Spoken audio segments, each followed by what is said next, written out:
Le frère dit sa préoccupation, que lorsque Dieu a déjà béni quelqu'un, cette personne n'a plus besoin de recevoir des bénédictions de la part d'un être humain. C'est sa préoccupation. Ok. Nous saluons notre frère. En dehors de la Bible, ici, nous disons. On va lire quelques passages. Maintenant, Romains 15, 29. Romains 15, 29, et nous va prendre Corinthiens 10, verset 16. le verset 29.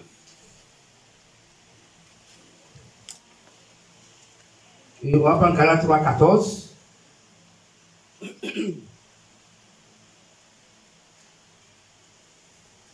Ok, tu commences. Romains 15, le verset 29. Je sais qu'en allant vers vous, allant vers vous, c'est Paul qui parle. C'est avec une pleine bénédiction de Christ que j'irai. C'est pour faire parler la bénédiction. Voilà Paul qui vient avec une pleine bénédiction pour le peuple. Pourtant, ils sont des enfants de Dieu. Hein. Ils sont déjà bénis selon le verset que le frère vient de dire. Mais Paul dit, il vient pour les bénir pleinement.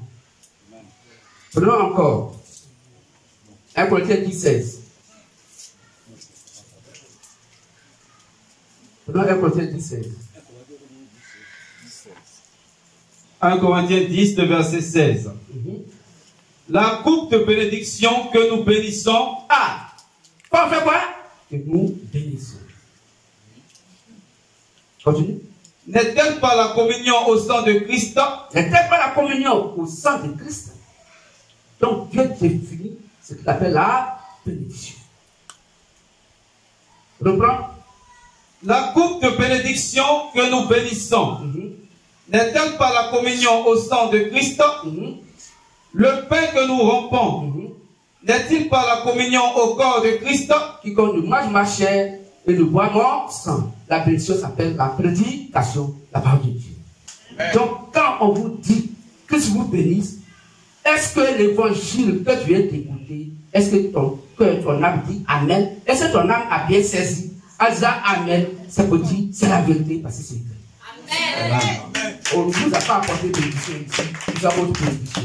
C'est la parole de Dieu qui s'appelle la bénédiction. Amen. Continuons encore. Galates 3, 14.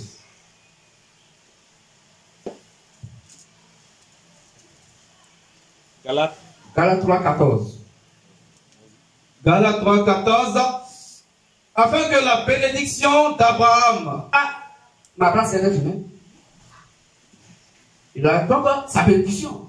Donc si c'est bénédiction d'Abraham, c'est pour qui? C'est pour Abraham. Puisque chacun a reçu une bénédiction de Dieu. Donc bénédiction d'Abraham appartient à qui? À Abraham. Ça ne peut plus aller à quelqu'un d'autre. Continuons. Afin que la bénédiction d'Abraham eût pour les pains. Eût pour qui? Pour les pains. Son accomplissement en Jésus-Christ. Son accomplissement en Jésus-Christ. Continue. Et que nous reçussions par la foi l'Esprit qui avait été promis. C'est l'Esprit qui a été promis, qui s'appelle la bénédiction qui était en Abraham, appelée la foi, la part de Christ. Non, on va finir, parce que si on ne le fait pas, non, on va finir. Parce qu'on ne fera plus toucher les autres. Parce qu'au fur et à mesure, on va avoir des questions. Tu vois. Donc, voici, pour moi, j'ai le micro. Après, il faut notifier. Après, tu vas continuer. Donc, la bénédiction pour Dieu, c'est quoi? La parole de Dieu. La bénédiction pour Dieu, pour nous, ses fils et ses filles, s'appelle la parole de Dieu. Jésus-Christ est la bénédiction du Père pour ses fils. Car c'était par lui qu'il est venu chercher et sauver ce qui était perdu. Voici notre bénédiction. Car nous avons tous été condamnés pour aller à l'enfer. Alors la bénédiction viendra vers nous, qui est le Seigneur Jésus-Christ, afin que son sang étant versé, le Saint-Esprit, qui est la bénédiction des bénédictions, va maintenant nous ouvrir la voie du salut. Est-ce que vous comprenez? Sinon, ce n'est pas chercher l'argent, ce n'est pas envoyer l'argent à quelqu'un, C'est pas je vais changer ton état de vie. Matthieu 6, 30 à 33. Il dit, cherchez premièrement le royaume des cieux et sa justice. Et tout ce que vous voudrez vous sera donné par-dessus.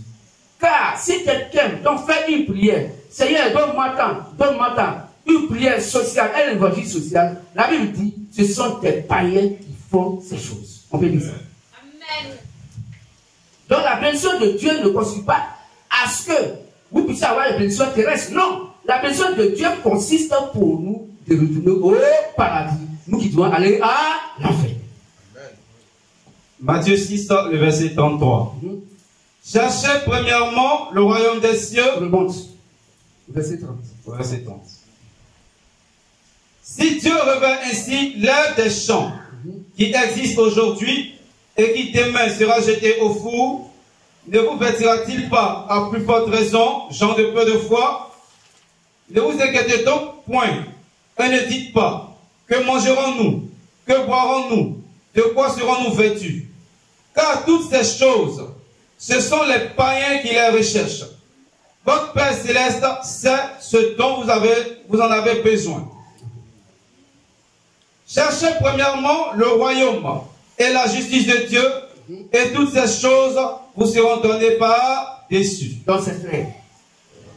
La bénédiction est la parole de Christ. Un dernier verset, 1 Pierre 3, verset 9. 1 Pierre 3, verset 9. Et puis on va à la deuxième question. 1 Pierre 3, verset 9. Ne rendez pas le mal, ne rendez point mal pour mal, ou injure pour injure. Bénissez. Quoi? Bénissez. Quelqu'un qui a dit à bénir, on va le bénir encore. Non, il faut bien voir. Est-ce qu'il m'a béni? Bénissez. Mais Dieu l'a déjà béni. Ne juge point mal pour mal, ou injure pour injure. Bénissez. Bénissez. Au contraire. Au contraire. Car c'est à cela que vous avez été appelés. Ah, donc Dieu nous appelle, ça vous fait quoi? Bénir. Donc bénissez-vous les uns les autres.